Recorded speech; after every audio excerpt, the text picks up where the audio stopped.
नमस्कार स्टूडेंट, स्वागत है आप सभी का आपके अपने यूट्यूब चैनल एजुकेशन विद कौशल में। आशा करता हूँ आप सब अच्छे होंगे, तंदुरुस्त होंगे। चलिए शुरू करते हैं आज का क्वेश्चन।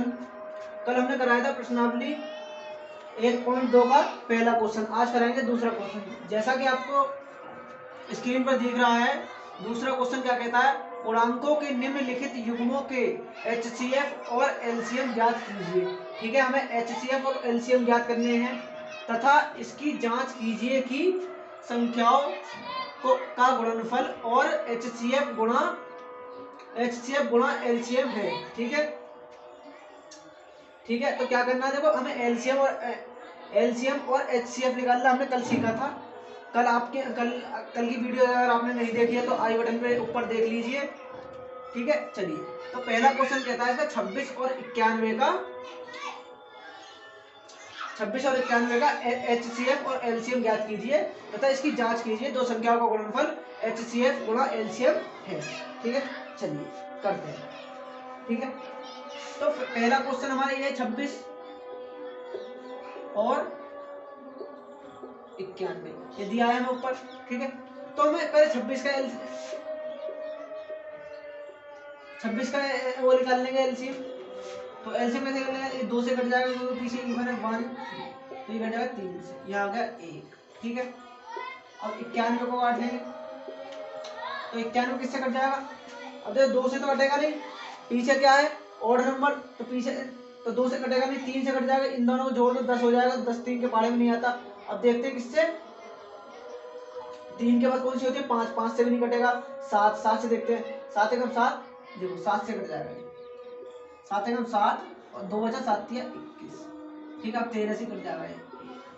ठीक है, तो 26 का क्या है गुणनखंड, 2 गुणा 13 और इसके कितने आए 91 के 7 गुणा 13।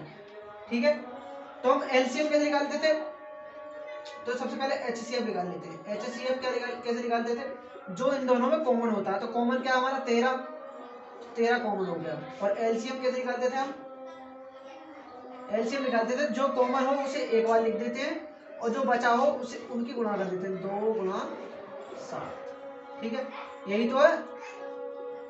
चलिए, तो 13 तो ऐसे ही रहेगा, LCM इनकी गुणा कर दो, 13 दूनी 26, 26 में अगर 7 की गुणा करेंगे तो 7 6 42 की 2 हासिल लगा 4, 7 दूनी 14, 14 और 4 18, तो LCM आ गया 182। ठीक है, चलो ठीक है।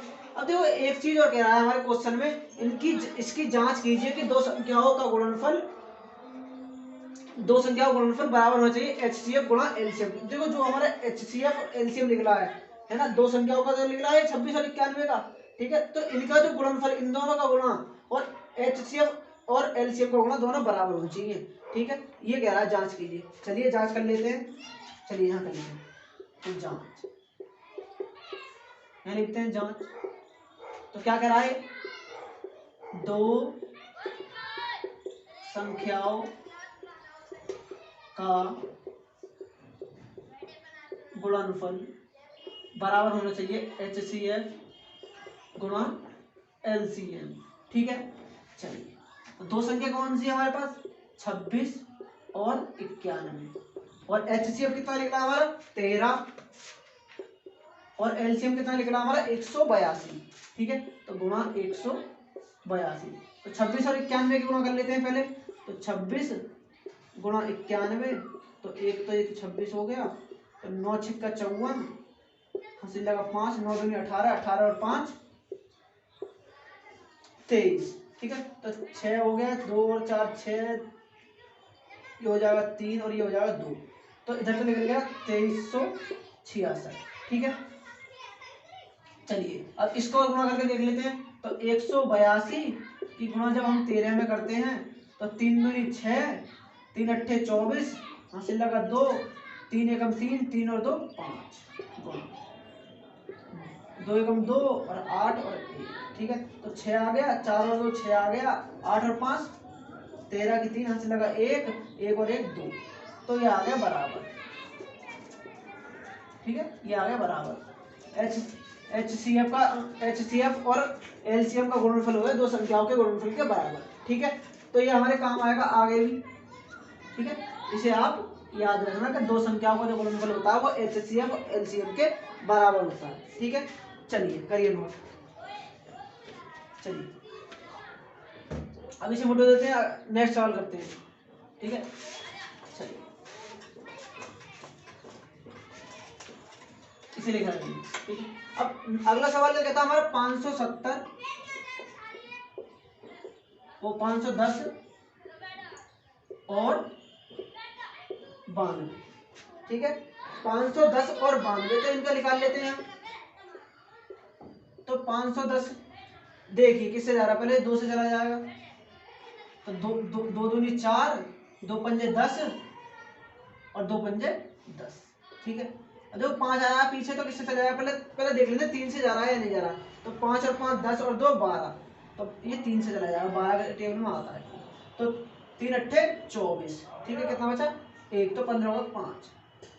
अब देखते हैं 3 से चला जाएगा इन्हें, 5 और 8 13, तो 3 से नहीं जाएगा 13 क्योंकि 3 के पाड़े में नहीं आता, तो 5 से चला जाएगा ये। 5 एकम 5 और 5 सत्ते 35। ठीक है, तो 17 जो होती है एक अभाज्य संख्या होती है, तो 17 को एक ऐसे लिख देंगे। ठीक है, तो अब निकालते हैं 92 का। तो 2 से कट जाएगा, पीछे इवन है। ठीक है, तो 2 चौक 8 और 1 बजे 2 छिक्का 12, फिर 2 से कट जाएगा, कितना आ जाएगा 2 दूनी 4, 2 तिया 6। जो 23 जो एक अभाज्य संख्या है तो 23 ऐसा का ऐसे लिख देंगे। ठीक है, तो कितने आए 510 के जो गुणनखंड आए वो आए 2 गुणा 3 गुणा 5 गुणा 17। ठीक है, और 92 के कितने आए 2 गुणा 2 गुणा 23। ठीक है, अब इसका एचसीएफ क्या निकलेगा, एचसीएफ निकलेगा जो इन दोनों में कॉमन है। तो इन दोनों में कॉमन क्या है 2 और 2 ही है खाली बस। ठीक है, तो 2 कॉमन है इन दोनों में। और एलसीएम कितना निकलेगा, तो जो दोनों जो कॉमन है उन्हें एक बार लिख लेते हैं और जो बचे हैं उन्हें ऐसे लिख लेंगे। तो 2 गुणा 3 गुणा 5 गुणा 17 गुणा 23, तो इन्हें हमने क्रम में लिख लिया। ठीक है, इनको गुणा कर लेते हैं। तो 2 दूनी 4, 4 तिया 12, 12 पंजे 60 और 60 के जब 70 में गुणा करते हैं तो 0, तो 17 से कितना हो जाएंगे 102। तो ये कितना आ गया 1020। तो 1020 की जब हम 23 में गुणा करते हैं, ठीक है, तो 0 3 दूनी 6, 0 3 एकम 3 0 3 2 दूनी 4, 0 2 एकम 2, 0 6 4 3 2, यानी कि ये आ गया 23,460। तो एलसीएम जो निकल के आया हमारा 23,460 निकल गया है। तो हमें अब जांच करके पता लगाना है कि दो संख्याओं का जो गुणनफल है वो एचसीएफ और एलसीएम के गुणा के बराबर होता है। तो दो संख्या हमारे पास क्या है 510 और गुणा 92, और एचसीएफ कितना निकला था हमारा 2 और एलसीएम निकला था हमारा 23,460। ठीक है, अब 510 की इसमें गुणा कर लेते हैं। तो 510 के जब हम 92 में गुणा करते हैं तो 0 2 एकम 2, 2 पंजे 10, 9 एकम 9, 9 पंजे 45, 0 2 9 6 4। तो इसका आंसर तो आया 46,920। ठीक है, अब उसका और देख लेते हैं एचसीएफ और एलसीएम का। तो 23,460 है। ठीक है, इसकी गुणा जब हम 2 से करते हैं तो 2 छिक्का 12 की 2 हासिल है 1, 2 चौक 8, 8 और 1 9, 2 तिया 6 और 2 दूनी 4। तो ये आ गया बराबर। तो 46,920 इसका भी आ गया। तो इसकी भी जांच सही हुई, यानी कि दो संख्या को गुणनफल एचसीएफ और एलसीएम के गुणा के बराबर आया। ठीक है, चलिए करते हैं तीसरा क्वेश्चन।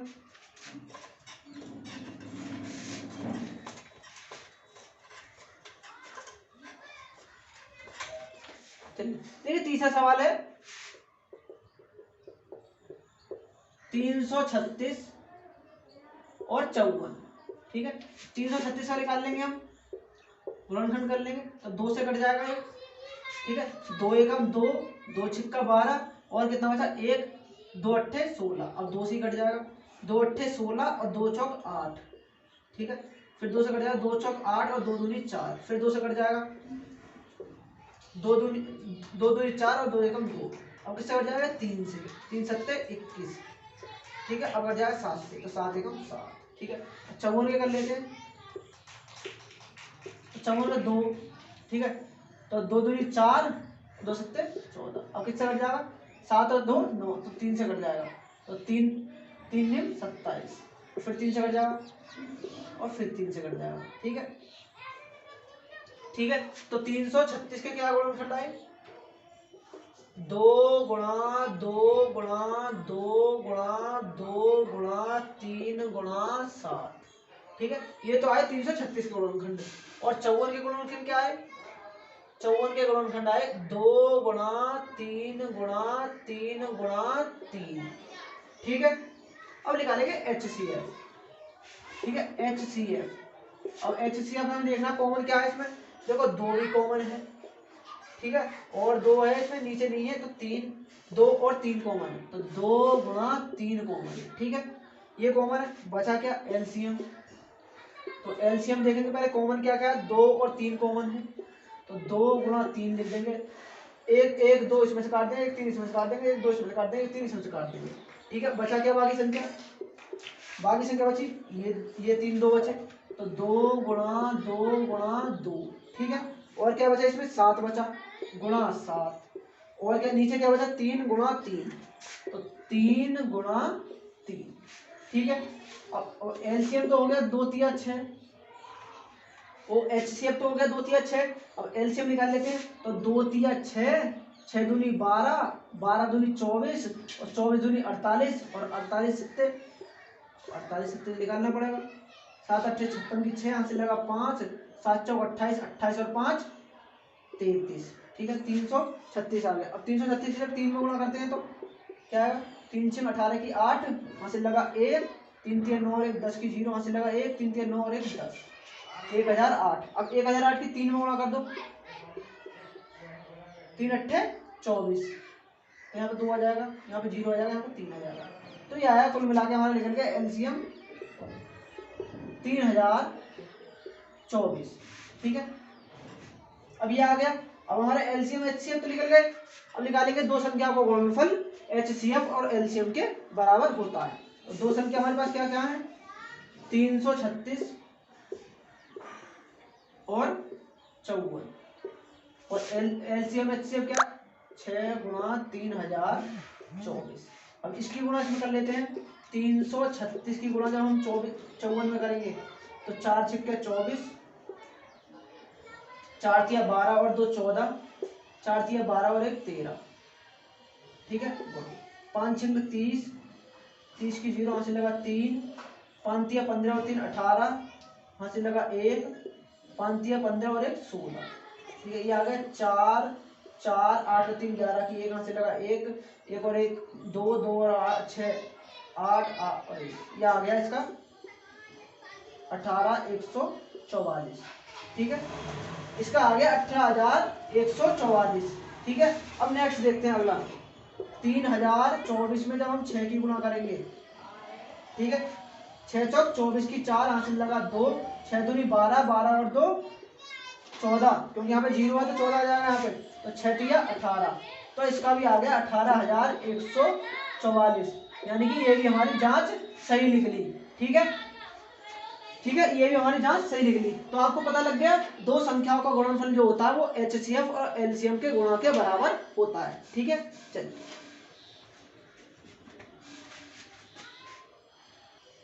चलिए देखते हैं दूसरा सवाल। दूसरा सवाल कहता है अभाज्य गुणनखंड विधि द्वारा निम्नलिखित पूर्णांकों के एचसीएफ और एलसीएम ज्ञात कीजिए, ठीक है।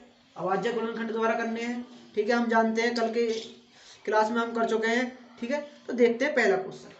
देखो पहला क्वेश्चन दिख रहा है आपको 12 15 और 21, ठीक है। तो हमें 12 15 और 21 का अभाज्य गुणनखंड विधि से एचसीएफ और एलसीएम निकालना है, ठीक है। चलिए एचसीएफ और एलसीएम निकालते हैं 12 15 और इसका, तो 12 15 और 21, ठीक है।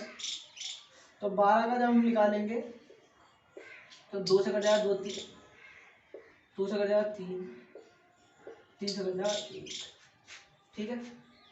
अभाज्य संख्या लेनी है हमें ये जो है, ठीक है, अभाज्य जो किसी दो संख्या से कटेंगे, ठीक है। अब नेक्स्ट आ गया 15, 15 कट जाएगा 3 से, 3 पंजे 15, 3 एकम, ठीक। ये आ गया 21, ये कट जाएगा 3 से, 3 सत्ते 21 और 7, ठीक है। ये आ गया हमारा ये, ठीक है। जरूरी नहीं है कि तो मैं ये निकालना हो, अगर आपको पता है मन में भी तो आप कर सकते हैं। जैसे कि 12 का हम निकालते हैं तो 12 का हम डायरेक्ट में निकाल सकते हैं, 2 तिया 6 और 6 दूनी 12, ठीक है। अब 2 को पीछे लिख लो तो आगे लिख लो, कोई दिक्कत नहीं। ऐसे 15 को हम लिख सकते हैं 3 गुणा 5, जैसा कि हमने निकाला है। 21 को लिख सकते हैं 3 गुणा 7, ठीक है। अब HCF निकालना है हमें, ठीक है। तो हम जानते हैं HCF क्या होता है, जो तीनों में कॉमन हो। तो तीनों में कॉमन क्या है, 3 3 और 3, ठीक है। तो 3 कॉमन है तो 3 लिख देंगे, ठीक है, ठीक है ना। अब देखेंगे LCM। LCM क्या होता है, जो पहले तीनों में कॉमन है वो लिख दो, ठीक है। तीनों में कॉमन क्या है, 3, ठीक है। अब क्या बचा, इसमें 2 बचा, 2 2 बार 2 गुणा 2, ठीक है। इसमें क्या बचा 5 और इसमें क्या बचा 7, ठीक है। चलिए, तो 3 दूनी 6, 6 दूनी 12, 12 पंजे 60 और 60 सत्ते 420, ठीक है। 3 दूनी 6 और 6 दूनी 12, 12 पंजे 60 और 60 सत्ते 420, ठीक है। ये आ गया हमारा LCM, ठीक है। ऐसे करते हैं दूसरा क्वेश्चन। चलिए, दूसरा क्वेश्चन क्या कहता है हमारा, 17 23 और 29, ठीक है। चलिए, ठीक है, 17 23 और 19 करते हैं, 17 23 और 29, ठीक है। चलिए, 17 का निकालते हैं। तो आप कहोगे कि 17 तो पहले से ही एक अभाज्य संख्या है, तो इसके अभाज्य गुणनखंड कैसे निकालें, ठीक है। अभी ये जो हमारी तीनों संख्या दी है हमारी, ये तीनों ही अभाज्य संख्या है। तो हम क्या करते हैं, 17 को हम 17 गुणा 1 लिख लेते हैं, ठीक है। 17 को हम 17 गुणा 1 लिख लेते हैं। ऐसे क्या 23 को भी हम 23 गुणा 1 लिख लेते हैं, ठीक है। ऐसे 29 को भी हम 29 गुणा 1 लिख लेते हैं, ठीक है, ठीक है ना। क्योंकि हमारी अभाज्य संख्या है तो हम 1 लिख लेते हैं, क्योंकि HCF जो मांगता है, अब हमें HCF निकालना है तो हमें ये देखना पड़ेगा इन तीनों संख्याओं में कॉमन क्या है। तो कॉमन तो इसमें कोई कुछ भी नहीं है, तो हम लगाने के लिए 1 और लगा लेते हैं इसके आगे, गुणा में 1, ठीक है। तो हमें पता चल गया कि अब इसमें कॉमन क्या है, 1, तो हम यहाँ लिख देंगे 1, इसमें है हमारा HCF 1। अब निकालेंगे LCM, ठीक है। LCM में सबसे पहले देखते हैं कॉमन, तो हमारा कॉमन 1 है तो 1 लिख देते हैं। अब देखते हैं कौन कौन सी संख्या, 17 गुणा 23 और गुणा 29, ठीक है। 17 गुणा 23 में कर देते हैं, 51, 34, तो आएगा 391, ठीक है। 391 आ गया और 29 की गुणा कर देते हैं, 9 एकम 9, 9 ने 81, 9 3 27, 27 और 8 35, 2 एकम 2, 2 ने 18 की 8 हाथ से लगाई, 3 दूनी 6 और 1 7, ठीक है। 9 3 8 और 5 13 की 3 हाथ से लगा 1, 7 और 3 10 और 1 11, तो इसका जो आ गया टोटल, जो आ गया इसका LCM, वो आ गया 11,339, ठीक है। जो हमारा टोटल निकल के आया इसका 11,339, ठीक है। चलिए, ठीक है। अब देखते हैं तीसरा क्वेश्चन। अब तीसरा क्वेश्चन क्या है हमारा, 8 9 और 25, ठीक है। तो 8 9 और 25 का हमें LCM और HCF निकालना है अभाज्य गुणनखंड विधि से। तो 8 का निकालते हैं जब हम, तो हमें पता है 8 को हम डायरेक्ट ऐसे लिख सकते हैं, 2 गुणा 2 गुणा 2, ठीक है, ठीक है। सारी अभाज्य संख्या है। अब 9 को हम कैसे लिख सकते हैं, 3 गुणा 3, ठीक है। और 25 को हम कैसे लिख सकते हैं, 5 गुणा 5, ठीक है। ये हो गया इसके गुणनखंड। अब HCF निकालते हैं, ठीक है।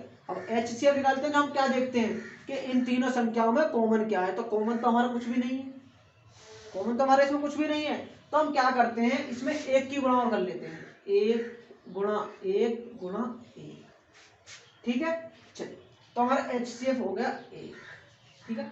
मान लेते हैं बस 1 की गुणा, ठीक है, क्योंकि कॉमन तो कुछ निकलता नहीं तो 1 मान लेते हैं बस हम, ठीक है। और LCM तो हम निकाल ही देंगे, ठीक है, एलसीएम कितना हो जाएगा 2 गुणा, अब एक को कॉमन है, एक भी लिख लो, 1 गुणा 2 गुणा 2 गुणा 2 गुणा 3 गुणा 3 गुणा 5 गुणा 5। ठीक है, ये हो गया। चलिए, 2 2 दूनी 4 दूनी 8 है ना, और 8 दिया 24, और 24 की जब हम 3 में गुणा करते हैं तो 3 चौक 12 की 2 हासिल लगा 1, और 3 दूनी 6 और 1 7, तो 24 दिया 72। ठीक है, ये हो गया 72। अब 72 जब 5 में गुणा करेंगे तो 5 दूनी 10 की 0 हासिल लगा 1, 5 7 35 और 1 36। ठीक है, अब 5 की गुणा करेंगे तो 0, 5 30 की 0 हासिल लगा 3, 5 दिया 15, 15 और 3 18। तो हमारा जो एलसीएम जो निकल के आएगा इसका, वो आएगा 1800। ठीक है, ये आ गया हमारा 1800। तो हमारे तीनों क्वेश्चन हो गए, पता चल गई। अब जब भी हमारे अभाज्य गुणनखंड में, जब गुणनखंड नहीं बनते हमारे, जब हमारे कोई कुछ भी मिलता नहीं है, एचसीएफ को हम कॉमन देखते हैं तो मिलता नहीं, तो क्या कर लेते हैं, एक की गुणा कर लेते हैं। तीनों संख्याओं में जितनी भी संख्या दी हो उसमें एक की गुणा कर लेते हैं, तो हम उससे अपना एचसीएफ निकाल लेते हैं। ठीक है, चलिए करिए ना।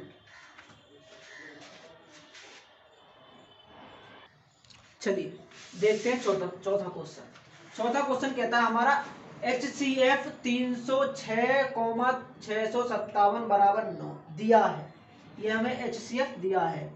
तो LCM 306,657 ब्रैकेट में जो दिया है इसे ज्ञात करना। तो हमें HCF दिया है और हमें LCM निकालना है। दो संख्याओं का हमें HCF दिया है और LCM हमें निकालना है। ठीक है, तो कैसे निकालेंगे? ठीक है, चलिए।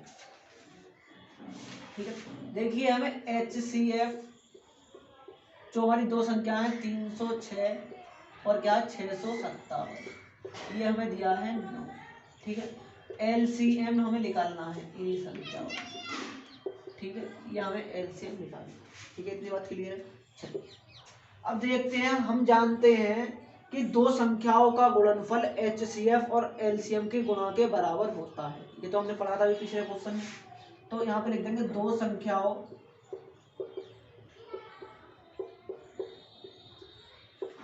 का गुणनफल बराबर होता है किसके, HCF और गुणा LCM। ठीक है, इतनी बात क्लियर है। चलिए बढ़ते हैं। अब दो संख्या क्या है हमारे, दो संख्या है, एक तो हमारी 306 और एक 657, ये हमारी दो संख्या है।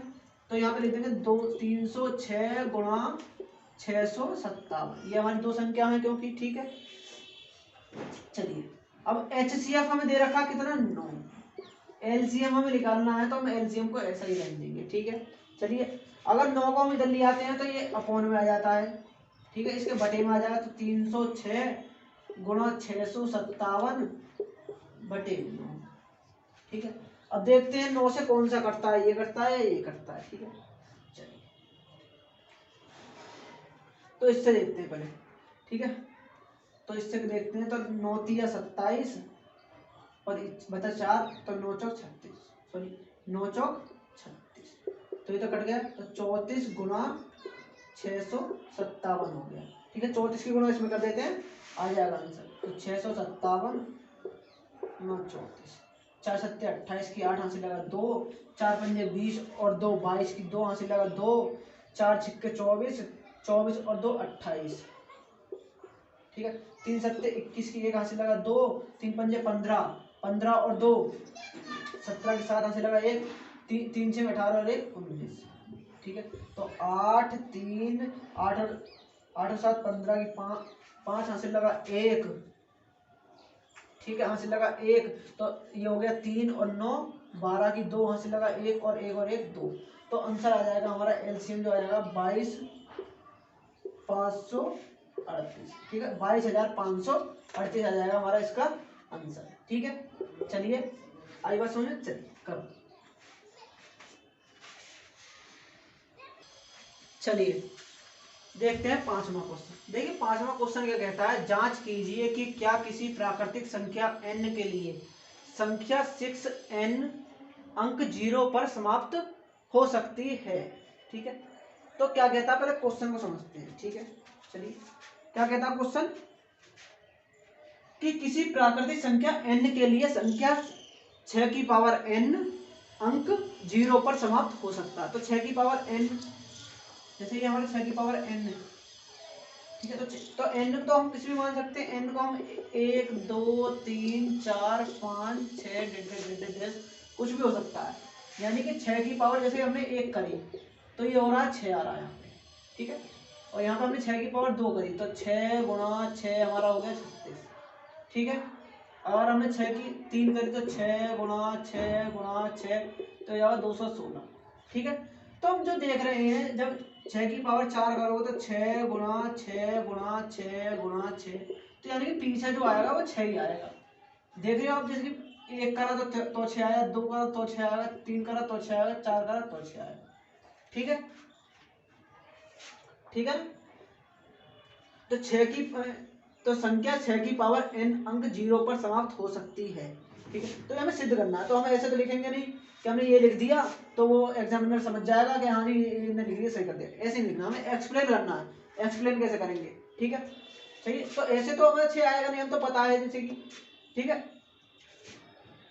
तो क्या करें, तो हम देखते हैं 0 कहाँ पे आता है पहले, है ना। 0 कहाँ पे आता है, मान लिया यहाँ पे 10 है, ठीक है, हमने मान लिया 10। देखिए हमें पीछे 0 समाप्त होती है या नहीं, ये तो पता नहीं है। तो हम ये देख लें 0 जहाँ पे आती है वो कहाँ पे समाप्त होती है, तो 10 है।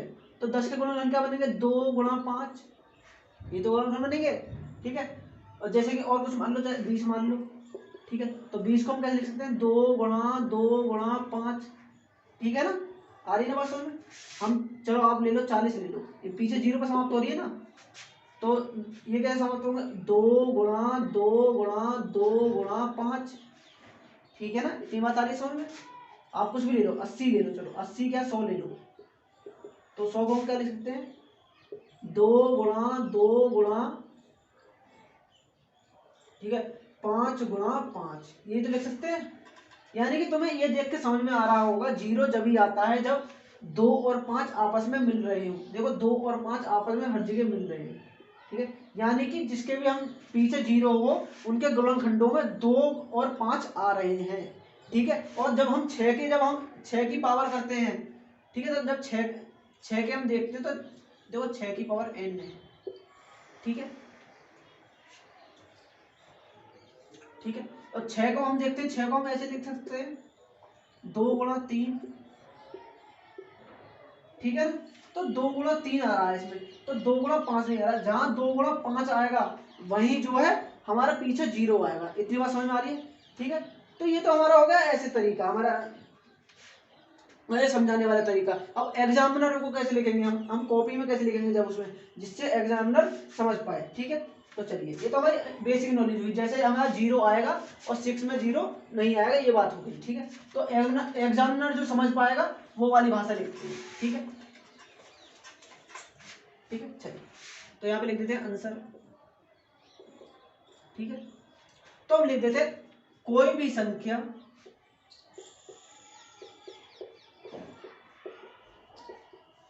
जीरो जब आती है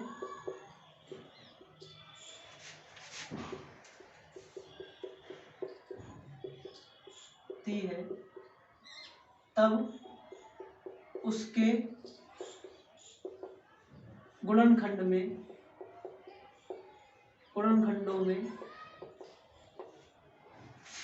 2 गुणा 5 आता है, ठीक है। क्या कह रहा, 2 गुणा 5 आता है, ठीक है।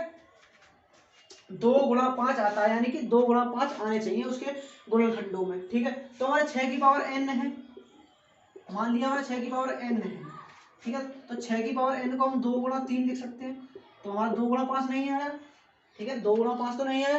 तो हम लिख सकते हैं 6 की पावर n के अभाज्य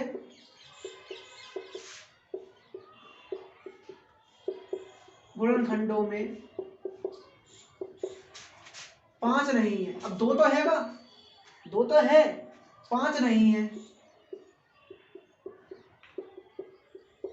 तो हम लिख देंगे जैसा कि क्वेश्चन में लिखा है, संख्या 6 की पावर n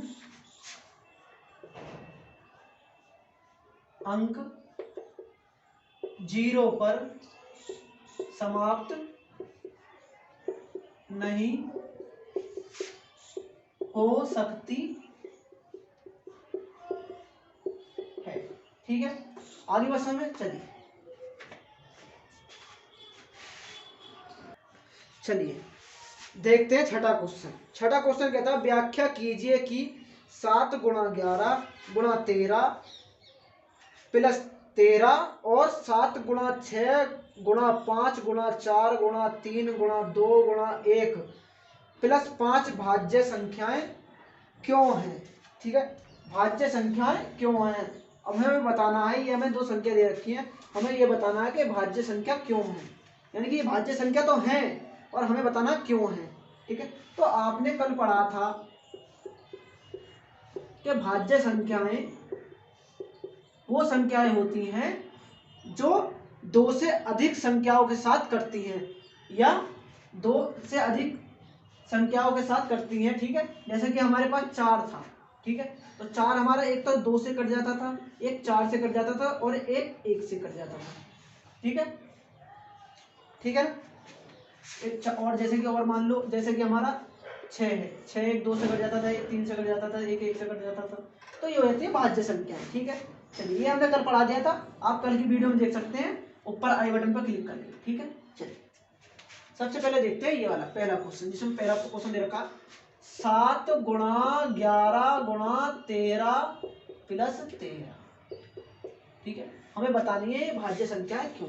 ठीक है, तो हम देखते हैं। अब आप सीधे भी कर सकते हो, देखो सीधे कैसे कर सकते हो, इन तीनों की गुणा करके इसे जोड़ लोगे और उसके फैक्टर निकाल लोगे, तो हम देख लेंगे 3 से ज्यादा वो बनेंगे, तो हम उसके क्या हो जाएगी, भाज्य संख्या हो जाएगी। तो हम एक छोटी ट्रिक लगाते हैं, शॉर्ट। ठीक है, शॉर्ट ट्रिक कैसे निकालेंगे, देखो हमारे दो प्रोडक्ट है हमारे, अगर यहाँ पे गुणा है, यहाँ पे प्लस है, यहाँ पे प्लस है, तो हमारी 2 संख्या हो हुई है ना, एक संख्या ये पूरी और एक संख्या ये। तो इसमें देखो कॉमन क्या आ रहा है, तो इसमें आपको दिख रहा है कॉमन, इसमें 13 और 13, 13 और 13 कॉमन आ रहा है। ठीक है, तो इसमें 13 कॉमन ले लिया, तो यहाँ पे बचा 7 गुणा 11 गुणा 1 प्लस 1। ठीक है, ठीक है, इतनी बात तो क्लियर है। चलिए, तो यहाँ पे हो गया 13। ठीक है, तो यहाँ पे हो जाएगा 13, तो 7 की गुणा जब इसमें करेंगे 77 में, तो वो 11 में तो क्या आ जाएगा 77, 77 की 1 में करेंगे तो 77 ही रहेगा, तो 1 प्लस कर देंगे तो यहाँ पे हो जाएगा 78। ठीक है, तो हम इसको ऐसे लिख सकते हैं 13 गुणा 78। ठीक है, और 13 गुणा 78 को हम यहाँ ऐसे लिख सकते हैं 1। ठीक है, ऐसे लिख सकते हैं 1। तो हम पता है भाज्य संख्याओं में 2 से अधिक वो हो जाती है, जो 2 से अधिक कट जाती है, तो हमारी क्या होती है, भाज्य संख्या। तो हम लिख देंगे यह संख्या में, या ऐसे लिख सकते हैं इस संख्या में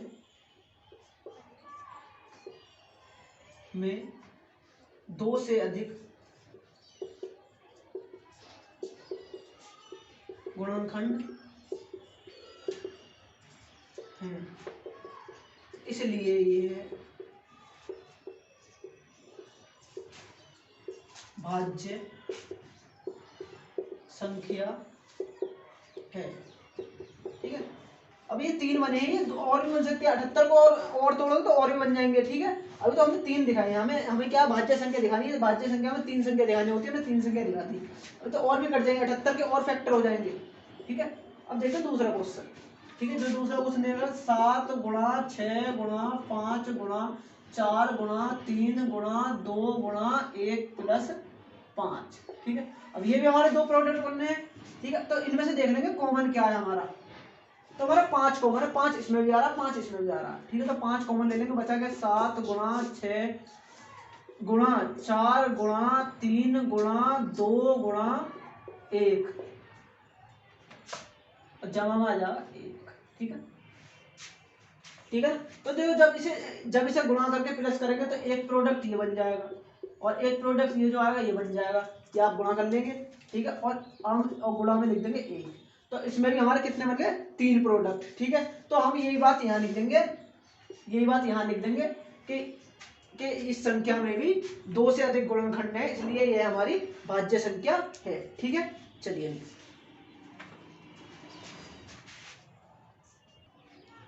चलिए देखते हैं 7वां क्वेश्चन। जैसा कि आपको स्क्रीन पर दिख रहा है, 7वां क्वेश्चन कह रहा है हमारा, किसी खेल के मैदान के चारों ओर एक वृत्ताकार पथ है। यह मैदान का एक चक्कर लगाने में सोनिया को 18 मिनट लगते हैं। ठीक है, एक हमारा वृत्ताकार क्या मैदान, उसको सोनिया को पूरा करने में 18 मिनट लगते हैं एक चक्कर लगाने में, जबकि इसी मैदान को एक चक्कर लगाने में रवि को 12 मिनट लगते हैं। ठीक है, रवि 12 मिनट में एक चक्कर पूरा करता है। ठीक है, मान लीजिए ये दोनों एक ही स्थान और एक ही समय पर चलना प्रारंभ करते हैं। ठीक है, एक साथ चले एक ही समय पर। ठीक है, चलिए तो कितने समय बाद वे पुनः प्रारंभिक स्थान पर मिलेंगे। ठीक है, तो हमें निकालना। ठीक है, देखो एक खेल का मैदान है, ये हमारा खेल का मैदान है। ठीक है, ये गोल गोल होता है। ठीक है, मान लो यहां से सोनिया चली, एक सोनिया है ये हमारी, सोनिया ये यहां से चली, इसने एक चक्कर पूरा लगाया। ठीक है, तो इसने एक चक्कर पूरा लगाने में कितने मिनट ली, 18 मिनट। ठीक है, 18 मिनट ली इसने। ठीक है, और यहीं से एक है हमारा रवि। ठीक है, रवि ने एक चक्कर लगाया यहां से। ठीक है, इसने कितने मिनट ली, 12 मिनट। ठीक है, यह कह रहा सवाल कि सोनिया जब चली तो उसने एक चक्कर लगाया 18 मिनट में, और रवि जब चला रवि ने लगाया एक चक्कर 12 मिनट में। ठीक है, तो ये कह रहा है कि कितने समय बाद ये पुनः मिलेंगे। ठीक है, कितने समय बाद ये पुनः मिलेंगे, यानी कितने, जैसे ये जब एक साथ यहां से चले, अब एक साथ चले हैं। ठीक है, तो इसने एक चक्कर लगाया, इसने 18 मिनट में लगाया, इसने एक चक्कर लगाया, इसने 18 मिनट में लगाया।